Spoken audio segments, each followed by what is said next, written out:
Hello viewers, வணக்கம். செல்வி ஜெயலலிதா அவர்கள் இறந்த பிறகு அவரது நெருங்கிய தோழியான சசிகலா நடராஜனை கட்சியின் பொதுச் செயலாளராக நியமிக்க கட்சியின் மூத்த உறுப்பினர்கள் மட்டும் முடிவெடுத்தது நம்ம தமிழக மக்கள் அனைவருக்குமே தெரியும். இதற்கு எதிராக அதிமுகவின் சார்பில் வழக்கு தொடரப்பட்டுள்ளது. அந்த செய்தி பின்வருமாறு: அதிமுகவின் பொதுச் செயலாளராக வி.கே. சசிகலா நடராஜனை தேர்வு செய்வதற்கு தடை விதிக்க கோரி மாநிலங்களவை உறுப்பினர் சசிகலா புஷ்பா சென்னை உயர்நீதிமன்றத்தில் வழக்கு தொடர்ந்துள்ளார். அவரது மனுவுக்கு அதிமுக வி.கே. சசிகலா தரப்பில் பதிலளிக்க நோட்டீஸ் அனுப்புமாறு நீதிமன்றம் உத்தரவிட்டுள்ளது.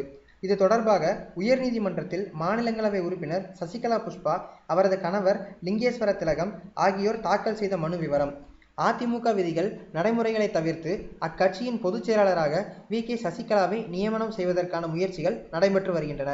அதிமுக கட்சி தொண்டர்களின் கருத்தை கேட்காமல் மூத்த நிர்வாகிகள் மட்டுமே ஒன்று கூடி பொதுச் செயலாளராக சசிகலாவை தேர்வு செய்ய திட்டமிட்டுள்ளனர். இது அதிமுகவின் கட்சி விதிகள் நடைமுறைகளுக்கு புறம்பானது.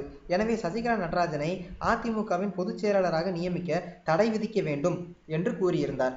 இந்த மனு நீதிபதி கே. கல்யாணசுந்தரம் முன்பு வெள்ளிக்கிழமை பிற்பகல் விசாரணைக்கு வந்தது. அப்பொழுது மனுதாரர் தரப்பில் மூத்த வழக்குரைஞர் கே.எம். விஜயனும், அதிமுக தரப்பில் மூத்த வழக்குரைஞர் பி. குமாரும் ஆஜராகி வாதிட்டனர். சுமார் 1 மணி நேரத்திற்கு மேலாக இரு தரப்பிலும் நடைபெற்ற விவாதம் வருமாறு: அதிமுகவின் பொதுச் செயலாளர் வி.கே. சசிகலாவை தேர்வு செய்யும் முயற்சிகள் நடைபெற்று வருகின்றன. கட்சியின் துணை விதிகளின்படி பொதுக்குழுதான் பொதுச் செயலாளரை தேர்வு செய்ய முடியும். இப்பதவிக்கு தேர்ந்தெடுக்கப்படுபவர் கட்சியில் குறைந்தது 5 ஆண்டுகள் அடிப்படை உறுப்பினராக இருக்க வேண்டும். ஆனால் சசிகலா நடராஜன் கடந்த 2012ஆம் ஆண்டு மார்ச் மாதத்தில் இருந்துதான் உறுப்பினராக உள்ளார். அவர் 4½ ஆண்டுகள் மட்டுமே நிறைவு செய்துள்ளார்.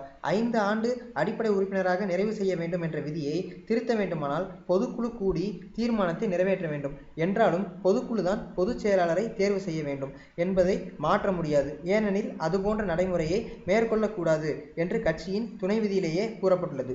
அதற்கு அதிமுக தரப்பில் கூறப்பட்டுள்ளது என்னவென்றால், சசிகலா புஷ்பா அவர்கள் ஆகஸ்ட் 1ஆம் தேதியே நீக்கப்பட்டார். ஆகையால் அவருக்கு இந்த வழக்கை தொடர எந்த தகுதியும் உரிமையும் கிடையாது. மற்றொரு மனுதாரரான அவரது கணவர் அடிப்படை உறுப்பினர் தானா என்பதை ஆய்வு செய்ய வேண்டியுள்ளது. மேலும் பொதுக்குழு எடுக்கும் நடவடிக்கையை எதிர்த்து உறுப்பினர் ஒருவர் நீதிமன்றத்தில் வழக்கு தொடர்ந்தாலே அவர் அடிப்படை உறுப்பினர் என்ற தகுதியை இழந்து விடுவார் என்று கூறப்பட்டுள்ளது.